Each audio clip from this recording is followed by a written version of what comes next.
that up to 2/3 of the women who lose weight end up gaining it back, if not more, most often more, within the next year or so. Yeah, so today I'm going to tell you what are the main mistakes in order to avoid that for yourself, because what is more heartbreaking than working really hard for 3, 4, 5 months, if not more, only to just have that go to waste. We don't want that.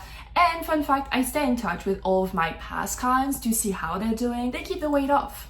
Like literally one of my clients, like recent clients, came in because she was like, so you've had this one friend of mine and she hasn't gained the weight back and she's like completely transformed, so much energy, she's a solo mom, she doesn't have that much time, and oh my god, I was so impressed, so like I want to work with you. Now we're already getting amazing results. She's been such a type A type of student. So most people really don't know this, and that's why you gain the weight back. And I'm being nice when I'm saying 2/3, because some research when we're up to like 80-85%, like literally it's almost rare to keep the weight off like years after. The first worst thing you can do after you've lost the weight and say, oh my god, I've lost the weight, I'm good now, let me revert back to my old lifestyle. That's the worst thing you can do for yourself, literally the worst thing, because I keep saying it, this isn't new for people who are like, oh, you say the same things. Well, it's a good thing that I don't turn around every video and say like a completely different thing. I keep saying is your current body is a reflection of your habits that you've had for the past 3 to 6 months, maybe a little bit more.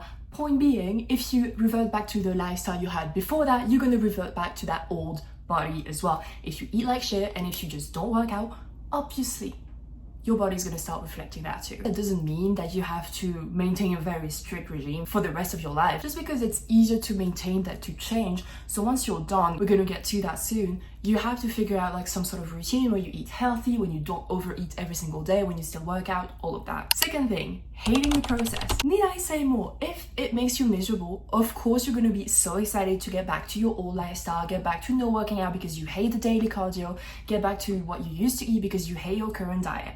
Obviously, if it makes you miserable, if it's literally a nightmare of a process to get to your dream body, is it really a dream body? No, it's not. I know. Third mistake, over-restriction always backfires. I speak from experience. I literally over-restricted to like 1,000 calories for as long as I could, and then I snapped, and that's how I gained all the weight back. Over-restriction always backfires. It's like a pendulum. Like if you go like to one extreme, you're bound to snap and go to the other side immediately. And I feel like you know that. Like if you say I'm gonna cut out sugar, for example, you're gonna crave that, and basically your brain's like a kid. Like if you say you can't have that, you can bet that this is exactly what it's gonna crave and what it's gonna constantly focus on and tell you like, you can't have that, I want this. So it makes sense that if you overcut food, you're gonna end up craving it, and then that's why you binge. Now I have an entire training on like how to do that, so you know, just check that video, I'll link it somewhere here so you can watch it. But yeah, over restriction always leads to binging. Number 4, that's a mistake that I don't really hear like people or other fitness coaches talk about. No plan after your diet. Like you reach the number on the scale, then what? If you don't have a strategy for maintenance, whether it's reverse diet or completely going up to your maintenance all at once, if you're not sure what you're gonna do, again, you might just quit and say, oh, I'm good, nice, and then go back to your old lifestyle. And that's how it happened. So you need a strategy for, okay, how am I going to maintain that new weight now that I have that? And again, I think I have a video on reverse dieting, not for sure, I'll link it, I think, or a video in which I talk about it, because in my opinion that's the best thing you can do, and you might even lose a little bit more fat in that process. Like one of my clients literally was eating more, exercising less, and she was still losing weight because I'm good at what I do. Okay. Again, as I said, it's easier to maintain than to change. So the goal is to maybe work out a little bit less, maybe less cardio if you feel like this was getting a bit too much. And you obviously eat a little bit more because you go back to maintenance, right? For your new body, not your old one, again, obviously. Hopefully I don't have to explain the full thing right in this video. But yeah, the point is you have to have a strategy for, I've hit that weight, I want to maintain it. What do I do? 5, this one I talk about all the time. All of my clients know, because this is one of the first things we talk about once they have their plan, you know, food and workout done. I'm like, okay, how is your sleep going? Because if you don't fix your sleep schedule, you're just going to have a pain in the ass of a time. Because when you don't sleep, what happens? You skip your workouts because you don't have the energy, you don't feel like it, or you don't give as much, right? As if you have like a lot of energy and you really can run faster, lift heavier, all of that. Second, if you don't sleep enough, you're going to have a higher ghrelin level the next day. And that's because your body is like, hold on, I did not get the energy I needed through sleep, so let me get it through something else, mostly food. Because that gives like a lot of energy, especially like, you know, the quick sugary carbs thing. It's gonna quick energy, so your body's gonna be like, this is what I want. and coffee, but mostly food. Second thing you might ignore is stress, because stress increases cortisol and it makes you feel hungrier, maybe, you know, emotional eating and all of that, and I think I have a video about it. Turns out, if you don't fix your sleep and your stress, you're fucked too, because you are going to regain the weight after. You're going to feel stressed, so you're going to have a high level of cortisol, therefore you're going to feel hungrier. You're going to not sleep, so you're going to have a higher level of ghrelin, so you're going to be hungrier. Can you see how this like all goes back to you're going to eat more, therefore you're going to be like in a calorie surplus, and over time you gain the weight back. Oh, by the way, that makes me think, I know that some people have that, okay, oh no, I don't want to get into that. I know that some people have that set point theory thing where basically your body's like, I'm happy at that weight, I'm going to fight to get within that weight or that range, right? I don't think I actually believe it. I have to do more research, but just because, yes, when you are losing weight, your body is going to increase ghrelin over time and reduce leptin, so that's the fullness hormone, just because it doesn't like change more than it doesn't like the new weight. It's more, it doesn't like the change, it really likes homeostasis, like when everything is the same, you're like at maintenance, all is good. Really way rather than actually trying to keep you at a certain weight. I have enough science, I feel, to back the fact that I don't think the set point theory is a thing. Like, it's just a no change theory or a no change thing, more than a set point. Like, this is your weight for the rest of your life. And I remember that's something I talked like way before with one of my clients. She was like, well, my previous nutritionist or whatever was telling me maybe that's the way your body wants to be at. And it was like overweight, she felt sluggish, she hated your body. And I remember saying like, is that something you're okay with? She was like, well, no, obviously. I'm like, no, exactly. Why would it be an advantage for your body to be overweight in the first place? Like, think about it like logically, in an evolutionary point of like standpoint. Why would it be logical for you to be overweight and not fast and not in shape? So that's my point. Moving on, the all or nothing mindset. And that sort of goes back to, you know, the over restriction. When you try to be so perfect all the time, and you're gonna fuck up. I keep saying that in my video. I say that to all of my clients. I fuck up, you're gonna fuck up, you're gonna miss a workout, you're gonna eat a little bit more because life gets in the way. You're gonna get sick, you're gonna miss your alarm, you're gonna feel really hungry and you're gonna have like that extra snack, or you're gonna say yes to that cookie, or, you know, get invited.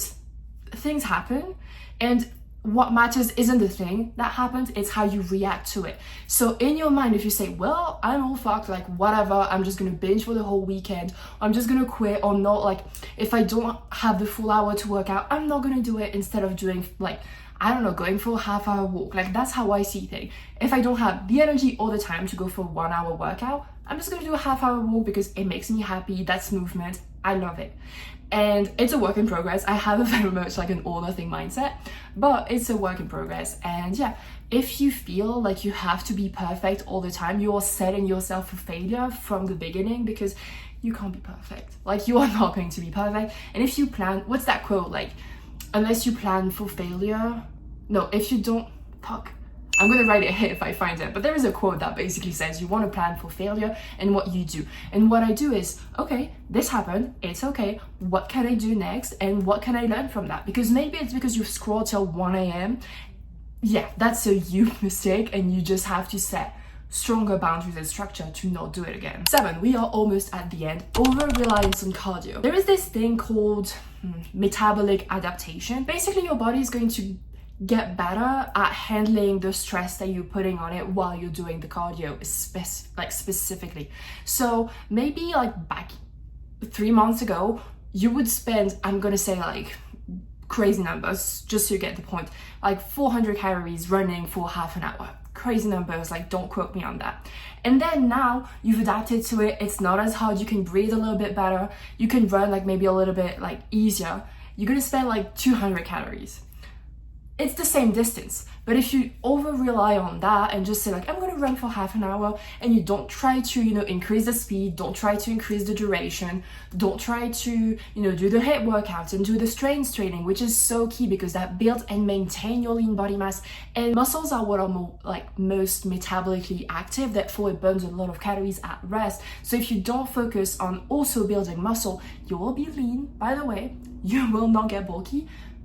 It messes up, you know, your metabolism, and it is way harder if you overly rely on cardio to maintain the weight, because your metabolism is going to get so low, because it's just like your body is kind of lazy, it doesn't like to spend a lot of energy, so for the same exercise, just going to reduce the expenditure.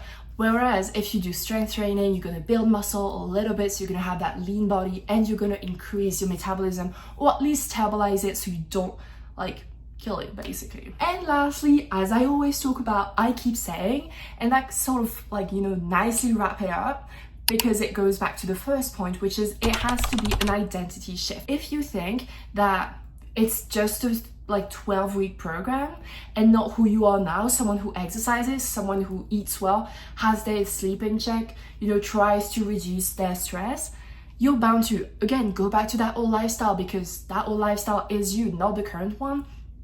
That's why you regain the weight. It has to be an identity shift as well. You have to become that person who eats healthy, who works out, goes to the gym, whatever it means for you. Maybe it's who does yoga, whatever. You will regain the weight always if it's not an identity thing, because that's where it all starts from. And that's pretty much it for today. Again, if you need help losing the weight, getting that type of transformation, just book a call below or check that free guide that I made, and I will be more than happy to help you. That's gonna be the new setting for a hot second because I'm in the US right now. And yeah, like, subscribe, comment, share, all that good stuff. I can't remember what I said because I haven't made a video in a while, and I'll see you in the next one. Bye.